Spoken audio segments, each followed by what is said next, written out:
Hi, folks. Good morning and good day to everybody tuning in online. As Simon mentioned, my name is Julia Siemòn, and I am a freelance creative based in New York. I'm also faculty at School of Visual Arts, and I also own and operate a small farm about 50 miles outside the city. So those are just a few things that are keeping me busy these days. So I have my screenshot of work from home space in the city, my SVA space, and my tractor that I love so much. So, fun things.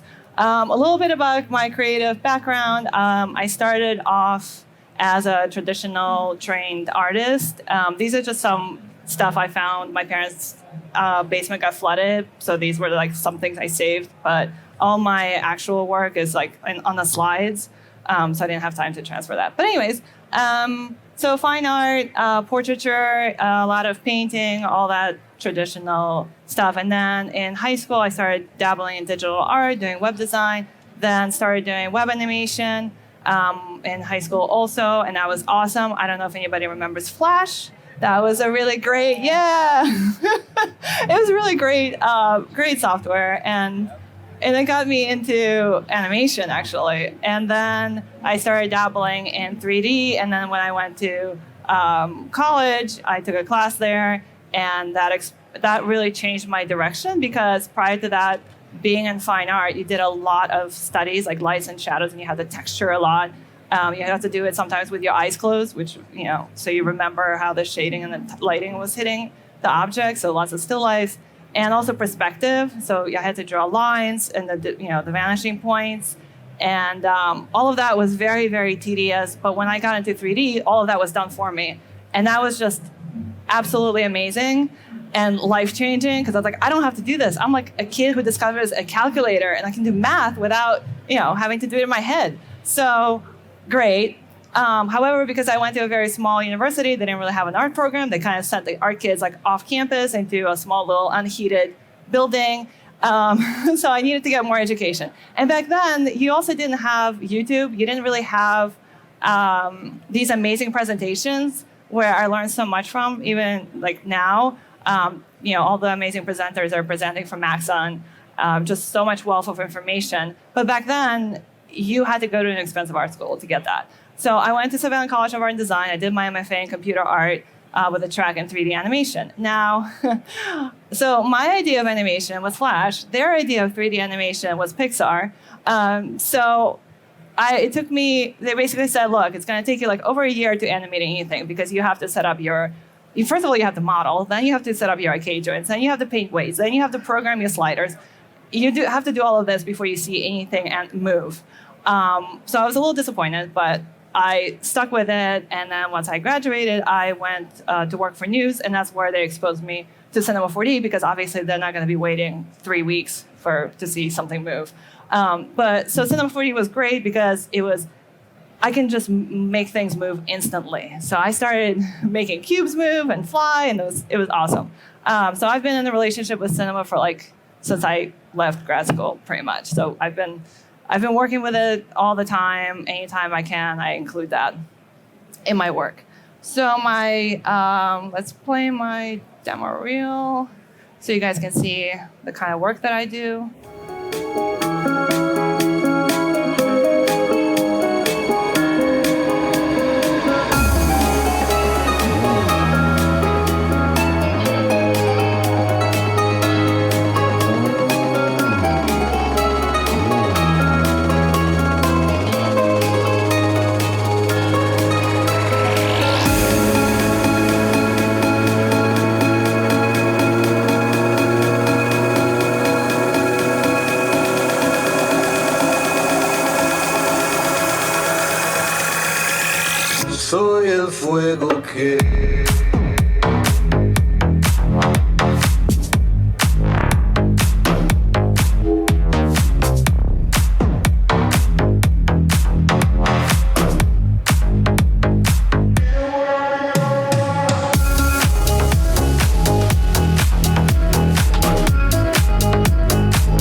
fuego que...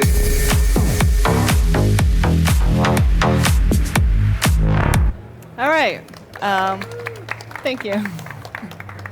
So as you can see, there's quite a bit of motion graphics. Obviously, I do a wide variety of, like I started off working in news, as I mentioned before, but then I switched to doing a lot of design and brand work, doing a lot of network rebrands. So that was quite a few years. And then I switched to, I went working on commercials, which I love. I love the 15 seconds to 30 seconds time frame. It's great. The renders don't take forever. And you can really, really focus on making every frame beautiful. So that was awesome. Then I did some visual effects. And my latest stint was at tech for about close to almost 3 years. So now I'm back freelancing. And tech was also a very different beast from everything else. All right. So the project I want to discuss today is A Daily Dose of Danger by a very talented musician. Ivina, she also goes by Ukulelean. And a little background on this, she reached out to me in last fall and asking if I knew anybody who can help her create her first music video for her single. And I was just coming off of the tech world, and I really wanted to stretch my creative muscle just because I was doing a lot of very conservative graphics because it is tech, and I really just wanted to push myself creatively. So I jumped on it. I was like, hey, yes, I'd love to work with you as long as I retain creative control. Like, let's do this. So I gave her a mood board. We totally hit it off. We said, like, yeah, this works. And these are the roles that I played. Because I guess when you take on such a huge project, you kind of have to do everything. And I'm used to working with large teams where all of these are handled by other people.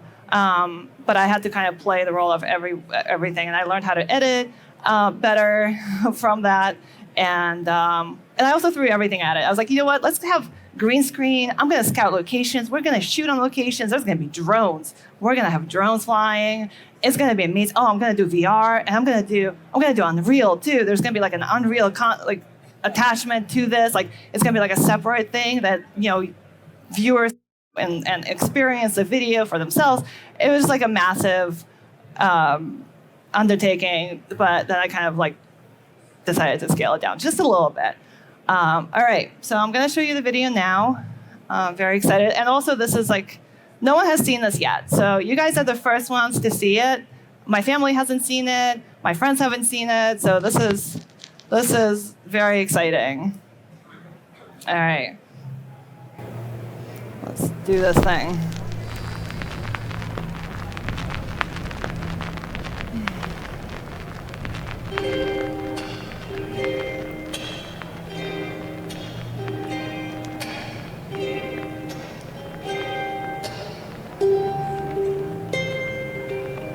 The crick in my neck. How to describe this feeling? What do you expect? You got me balls to the ceiling, and I fall into your web.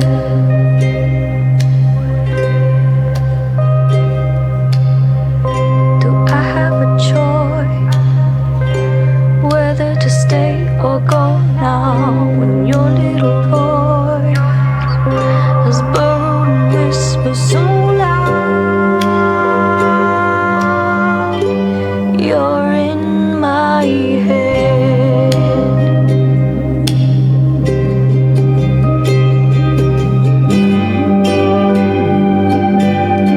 Can I blame my nature? You are my daily dose of danger.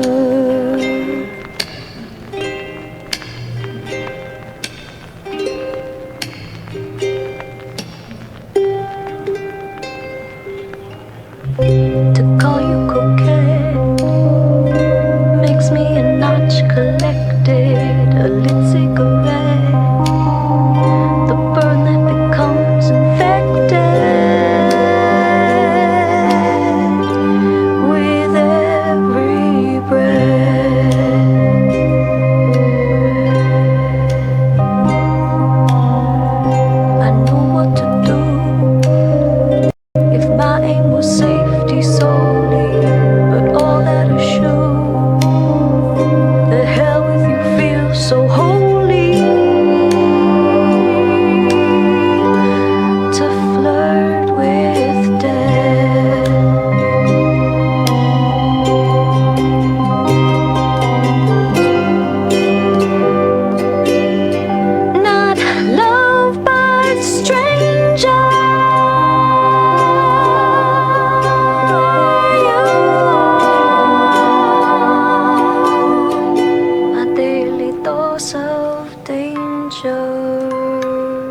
right. So obviously the making of the spider, that was, it's a big moment throughout the video. And that was something that when Ivina came to me, the artwork that she had was this one. So she showed that to me at the very, very beginning, and I just grabbed onto it right away because I like the imagery of a spider just really resonated with me, because I also created a spider in ZBrush in VR in like 2017, and I really was like, oh, like I've already done this, so let's definitely include a spider in this music video. But the challenge that I had was, well, I thought, okay, maybe I'll do it also in VR, but just like not in ZBrush, because I really liked this imagery here. I really love the scale of so the sculpture is Maman by Louise. I'm not going to pronounce her last name because I'm going to mess it up. You guys can just read it on the screen. But I love the scale. I love the fact that it's so massive and compared to the people. So I definitely wanted to, reference that image. And my kind of approach to how to model this was, initially I thought I'll just do it in VR and I'll do the sculpting in VR because I already did it once. But I found that to be challenging because I decided not to use ZBrush. I decided to use a different software, different application. And I think the fact that I had the headset on, and then I also had to be plugged to the computer with the application open, it just felt like they were like, am I doing kind of like a double thing here? And also I didn't have the muscle memory for the controllers yet. So I was like really struggling with it. So I was like, you know what, forget it. Let's try something else. Let's do ZBrush. And I've never used ZBrush before. So I was like, this is going to be great. I'm going to, just dive right in. How hard can it be? And you know what? It was actually not that hard, surprisingly. And it's kind of like one of those things where you're putting it off because it might seem like very challenging, but then once you get into it, it's actually not. So that was like one of those cases. So again, let me open up ZBrush here, and we'll get to the demo. Again, beginner here. So like yesterday, there was lots of speakers about getting really good information about ZBrush and everything else. This is coming from a very beginner, so a little disclaimer right there. All right. So how I started it off, I just used a default project. I feel like it's the safest way to start.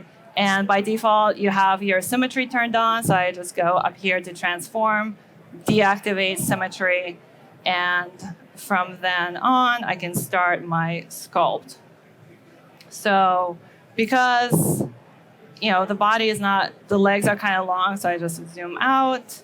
And, the cool thing is, like, if you're a beginner like I am, I just, it's great to just play around with all these brushes. So I just use B to pull up the brush menu and, really try it out. Just play around with it and, like, see what sticks. And that's kind of like what I did in a way. So I press B, and then I press C to get to the curved tube brush.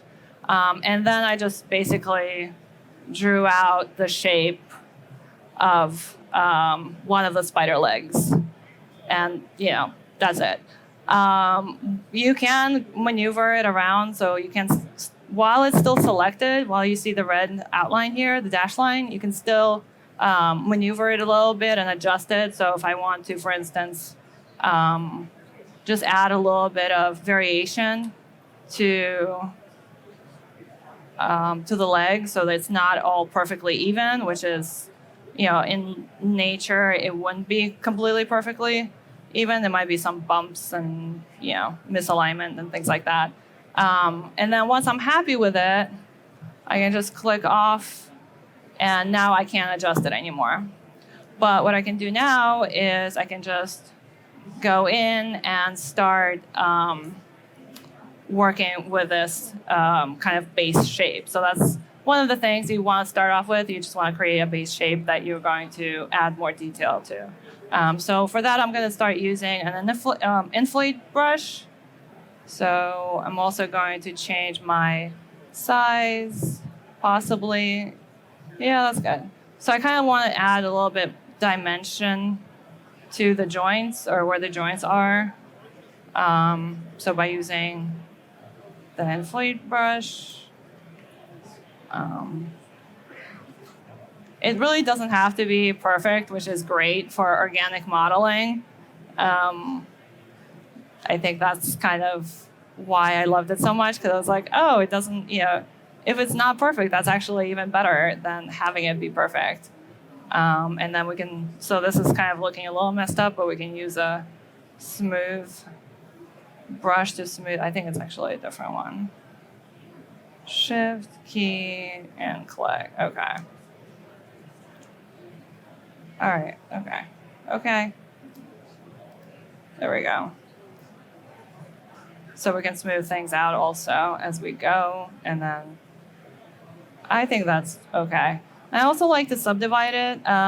So in the subtool, if I go here, I'm just going to also split this, because when you're doing this, your both models are now connected, and I don't really like that. I want to just have this separated from the sphere that I use. So I'm going to go down here, split into parts. Okay, my clicker doesn't work. Here we go. And I'm just going to go back here in my subtool and work exclusively with this guy. I'm also going to, because I'm going to start adding more detail, I'm going to subdivide a little bit more. So I'm going to select my geometry right here, and I'm just going to divide it a few times. I think that should work. All right, and now we're going to do the fun part, which is adding those like veiny things. So I'm going to go here. I'm going to use like my standard brush, nothing fancy, just your standard tool. Scale this down and maybe up the intensity, and probably need to subdivide this a little bit more. All right. Yeah, and now we're getting these like really nice smooth lines, which is great. And that's pretty much what I did. I just had like a therapeutic day of just going around and adding these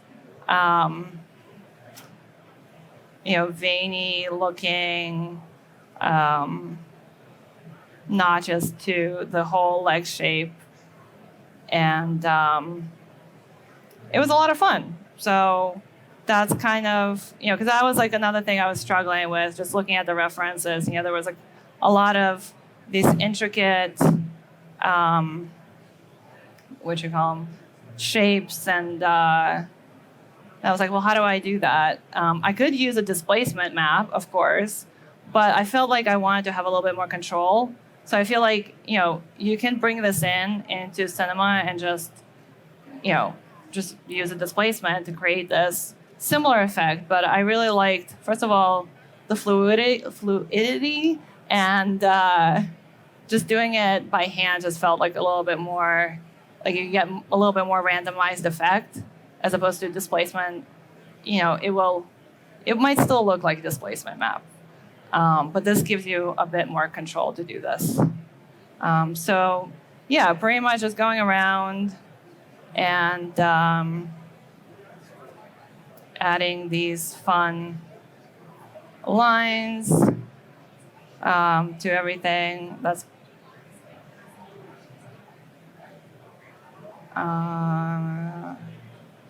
all right, I think that's good. And then we can, well, I guess I didn't finish this guy, so we're just gonna do a few more here, and then we're gonna use a few more other brushes, and then we'll get to compositing. But you can see how easy it is to just really work with a space. And again, as an absolute beginner, this was very, very cool to me. I was like, oh my gosh, this is so life-changing. I'm going to be modeling all my stuff from now on. I'm going to become a modeler again. I do have a lot of ideas. I'm definitely going to be watching all the videos from yesterday to get more familiar with ZBrush. Okay, so now that we have this, I've also done I went in and I used Scribe Standard to just kind of make these like cuts into the legs of the spider because I figured, she might have been in a few fights. I don't know. So she got, some scarring. And so I just cut in a few notches everywhere. And this is pretty much like me just figuring it out and playing around with it. And I feel like, that's, if you're intimidated or whatnot, just go for it. What's the worst that can happen, really? It's just 3D. Okay, you're not gonna break it. And if you do, you can always reset the preferences. Okay, so we got that. And then also, once looking at the legs, if we look at the references, they have a little spikes on them. So I just used the, the snake hook. And it tells you to turn on Sculptris Pro, which is up here. I just said, okay, I'll turn it on. It's this guy over here. And then I just started pulling out fun little notches out of the model. So yeah, that was pretty much the extent of what I had to do to make this happen. And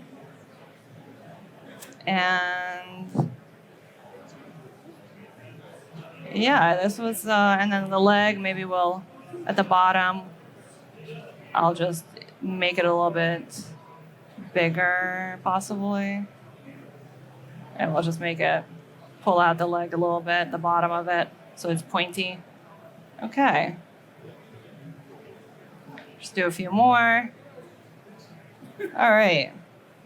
So I think that's good to go. Let's get into the subtool again. So we can duplicate this and arrange it. I went ahead and created each leg independently, just because I wanted a very different shape, lines for each one.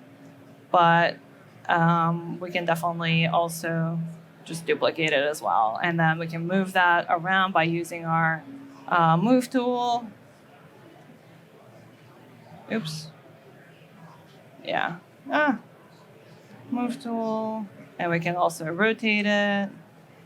And then we can turn this one on. So we have 2 legs now, and so forth. So we'll just go back to draw. Let's add a body to this. So we can go ahead and insert a sphere. So we got the sphere now, and how I like to work with this is I want to start building it off as a shape. So whatever that shape is, obviously, if we look into the body reference, we kind of see, first of all, it's all different. And they're so cute. Look at them. They're so like furry and cute looking, and they're big eyes. Anyways, I looked at a lot of references of spiders. Okay, but here we're just gonna go into brush tool, and we're gonna select our move tool so we can adjust the sphere to fit the body. So B and then press M for move tool. All right, and we're gonna make this a little bit larger, and we can also up the intensity so we can just really quickly adjust how we want the body to look. And I did it separately, so I went ahead and did the head first, and then I did the body separately. So we can do that as well. So just use a move tool. I feel like that gives us a decent amount of adjustment. Maybe, oops. Yeah, that looks good. Okay. And we can always move it around later on. And then, yeah, so same thing again. Just click B and then go S for your standard brush. Select your standard brush. Now it's very big, so we want to lower our draw size. And then do the same thing again. That's what I just probably want to subdivide this a little bit. So go into our geometry, subdivide it. Yeah, that's fine. All right. And then do the same thing. I basically just went in and created these lines for the head. And then, oops. Let's go here. And for the eyes, I'll show you once. Ooh, it's like getting all wonky. There we go. Now we're back in business. Okay. And then for the eyes, I went in and just did I think it's like shift. Yeah, the opposite, I think. Yeah, just cut out the little notches by pressing Alt, and you can do the reverse of the standard brush. So it'll just, kind of cut in the shape. And then let's take out the teeth. The way that I did that was, I believe I used the same, what's it called? The snake hook, I think. I think that's what I did. Let's do that. A snake hook. Oh yeah, turn this on, and then, you can just pull this out, and now you have things. So it's really, it's really like so quick and so easy, and I love that. And then you can, go in back and into your subtool, and you can add, insert another sphere, and then you can go and let's scale this down. Oops. Scale this down quite a bit. Pull this out. Scale it. Ooh, nope. Scale. All right, and then move it back in. You can also obviously bring this in and do this in Cinema as well, if you don't want to mess around, with this. But there is you can do everything inside ZBrush as well, which is great. So we have an eyeball. That looks fine, and we can also smush it a little bit so that it's not so, doesn't stick out so much. All right, now it's a little bit better embedded there. Maybe we can duplicate that as well. I think, yeah, we did that, move that. Yes, I will learn the shortcuts. Give me time. Duplicate that again, move that in again. You can rotate it, move it in. But you can see how easy everything is, which is really great, because I was a little bit apprehensive, I guess, of learning a whole new software. And also, the way that it looks is different from obviously Cinema setup. But once you kind of get the hang of the layout, it's not, it's fairly intuitive after that. So, all right, so we have our spider. That's great. Now we just have to, the next step for me was just export it as an FBX. But I guess you could also, it didn't really matter to me that the poly count was very high, because my system could handle it. And I wasn't going to rig it or anything like that. I was just using it as a still. So that was fine.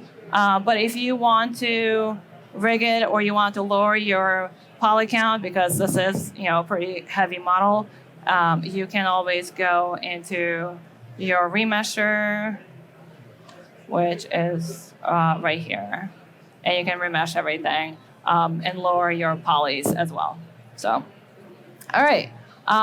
So that's how I made the spider, just basically using the same 3 brushes over and over again. But that concludes that portion. Let's jump into, so this is what it turned out to look after I brought it into Cinema. I did add a little bit of displacement just to get the texturing in, and all this stuff was obviously done in ZBrush, and it was quick and it was really great. All right, next up is compositing. So that is another big part of this project was compositing, of course, because I shot a lot of things with green screen. So Avina was, she had a friend, thankfully, who gave us a whole green screen setup. But I don't really work with green screen a lot. I usually get already keyed footage from a vendor who does that. That's what they do. They just key footage every day, and then they give you plates. But here, I kind of had to do it myself. So this is the before and after. So this one, I used the native plugins in After Effects. It did not, and she has curly hair. So if anybody has ever worked with green screen and curly hair, it's like almost impossible. It's really difficult to get the green screen out. So I just used native plugins, try to get it out, try to get the green screen as best I could by using spill suppressor. But the results weren't great. And after Avina saw this, she was like, well, can we kill some of the green screen footage, just replace it with something else? But I really wanted to make it work because I'm like, well, there's beautiful shots that I shot that I really want to use still. So I ran into Simon Walker, the training. I don't know where he is, but and he told me, well, why don't you use a VFX suite? We have a keyer in there. So I was like, oh, I didn't even know. So I went and tried it out, and this is the result. It was so much better. This is using the native After Effects keyer, and this is using the VFX suite here. So let's go in, and I don't think this is the one I want to work off of. Looking up, I think that one's better. All right, so this is the final shot, as you can see, and then it goes into the goo, the liquid goo. So I also used Supercomp, and we're going to talk about that also. But let's go back into the footage. So we can go to green screen. So this is a green screen. You can see it's really, really bad.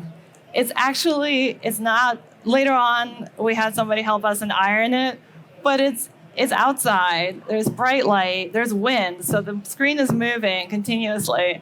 There's creases, as you can see. There's a shadow. It was a mess. But a beautiful, and I also shot it on iPhone, out of all things. Yeah, but you know what? Well, with all of that, you can still make beautiful products, so it's okay. We got plugins for that, and that's what I was thinking. I was like, I'll fix this in post. That's what everybody told me, so I'm just gonna do that. Okay, so we're gonna go to Red Giant VFX Suite. We're gonna select our Primer Matte Keyer 6, and we're gonna try to make this look good and get this green screen out. We can't use the auto define key, which is okay. So you can click that, and scroll down, and then select the view options, check split screen, and it will show you the matte. And you can see I did a really good job with the hair, but you still have all of the spill here. So after using the auto-define key, you can go in and select this clean background brush and just start kind of going through, clicking on sections where you're still seeing the spill. And it will eventually get some of it out. So you can do that, and then there is also, you can use the matte sponge to get some of this back, so get more definition back. I don't know if I really like that, actually. Maybe we'll use this one. Yeah, maybe this one. All right, I think that's okay. And then we can go back and play around. We can go with a slider. We can go through the whole thing. Obviously, there's still going to be creases, so you will need to do a garbage mask on this, which I did just because, I mean, you know, you're going to have to put a little bit of work into it if like it's shot this way. And then we can go into Spill Killer here down at the bottom, click Enable, and it will kill that green spill that we saw before. So if I disable, you see all this green around, and then we can go enable green spill, and it will kill the green around her. So that is what I used how I made this over here. I think I don't know if I have, I guess I didn't even bother to clean this stuff up, but then I went, oh yeah, so I did use a garbage mask, but in the main comp, not in the other one. So here what's going on, so I have now that I've rotoed out, or I green screened out her, I can go and start applying different effects to the setup. So I have my wall background that I created. It's just a plate with a texture on it, and I have her, and then there's an animation null, and then there's Supercomp. So Supercomp, I don't know if you guys are familiar with it, but it's a great product. It's a new addition to the Maxon 1 suite, and basically the way it works is that you open up this Maxon this panel, and you start working from that. Let me just actually clear this out so we can start from scratch. So you have all your layers, source layers over here, so you can start bringing in, so let's bring in our background. So that's going to be the first layer, obviously. This one's going to sit on top of that. And now we can make these two kind of blend in a little bit better. So that was one of the things that I've always struggled with when compositing, is that everything kind of looked separated almost. So there was always like a little edge on my 3D renders. There was always like this like strange, I don't know, like things never really, like the background really never matched my 3D as well. And then when I learned about Supercomp, I was like, oh, this is like perfect. This solves all my problems.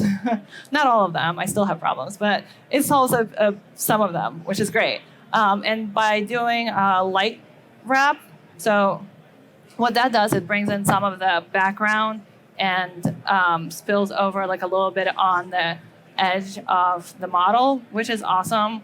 It just brings like a little subtle nuance, but it makes a really big difference. It's very hard to see it. I have to like maybe up. Yeah, you can kind of see it, I guess. Like if I, let's turn this off, and then we can turn it back on. So if I turn it off, you can see it's not, it's very defined. There's a clear delineation between the background and her hair. But if I turn this on, you can see it starts spilling over onto her hair, the color, which is great. So that was another way of like fixing the green screen a little bit. You can also have, what else did I use? I think maybe I used, there's Edge Blend, which is great too. I might have used that as well. I kind of just threw everything at it. So that blends. If we turn this off and we turn it back on, let me actually up this so we can see the difference a little bit better. So you can see like it blends everything around, which is nice for those like little edges. So I feel like the default is fine. I don't want it to be too blendy. But you can also click this plus mark, and there are presets you can use, and it just gives you all sorts of different effects that you can apply, which is really fun. Like probably not this one, but if you have a saber or something that needs it, this is probably really fun. It's like God rays or something, but good hair. You just scroll down, there's integration lighting. It's really, really great at blending your layers together. So I used that, actually I use it on all of my stuff. So And then, of course, to finish it off, because you know that's like a must now. I use Magic Bullet looks. So again, you know, you can without it, it kind of looks like okay, this is not really. It's all I don't know, very gray looking. It's not really blending it all in together as well. But when you apply this, it's like like this is so much better now. And that is thanks to looks. You can edit, and I have edited the presets. So when you open the menu, when you go into edit and you start looking at this, you can go into, you have to kind of like wait a little bit and then it will populate. And you can have all these different looks. You can go select filmic looks and you can just apply it. You can spend hours trying to figure out which one works best for your mood or what you want to, portray in your animation or your video. And it does take I basically spent, a decent amount of time trying to figure out which one I wanted to use because there's so many. But once you have something established, you can edit them all. So you can go into each of these settings. You can either turn them off, which is great, if you don't want to use them. And I have done that. Also just adjust. Everything is adjustable. So it just gives you so much control and flexibility. And just a really great tool for your composite as well. So yeah, that's my compositing journey there. We can also let's open up another one. I don't want to save this. So kind of like the same thing, we can do eyes field. Just quickly go over the same thing. Again, curly hair. But here it looks really nice. Like you can see the detail. Again, same thing, same setup. I used Supercomp to kind of blend everything together. If I turn this off, once I turn everything off, I think you can see how it just, it's not the same. You can see the skin is not as bright, but when you turn on your looks, it smooths everything out. It completes your background and everything else. And Supercomp, if I turn that on, I don't think it did really anything, but Oh, I think it's because I did it. Oh, I know where it's working. It's right here. It's where my Supercomp is, actually. Yeah. That's okay. So I use the Supercomp for this frame, and you can see if I turn it off, it's a little harsh. It's actually very harsh. But if I turn my Supercomp on, it kind of smooths everything out a little bit. Again, open the panel. You can see I have my background layer underneath. One thing to note, you do have to pre-comp certain layers, so it's a little different way of thinking, of working that you might be used to, but once you get a hang of it, it's like magic. No. So I have a haze on it. You can turn it off. So there is a little bit of a kind of a haze section, and then I have also diffusion because, again, I mentioned it was a little harsh, so I kind of wanted to diffuse that very kind of like dark spots. So yeah, definitely check that out. And I think I'm probably done, right? Timing wise. So this is, let's go. Yeah, thank you for watching. And hope you liked it. Hope you got something from it. And hopefully I'll see you around. Bye.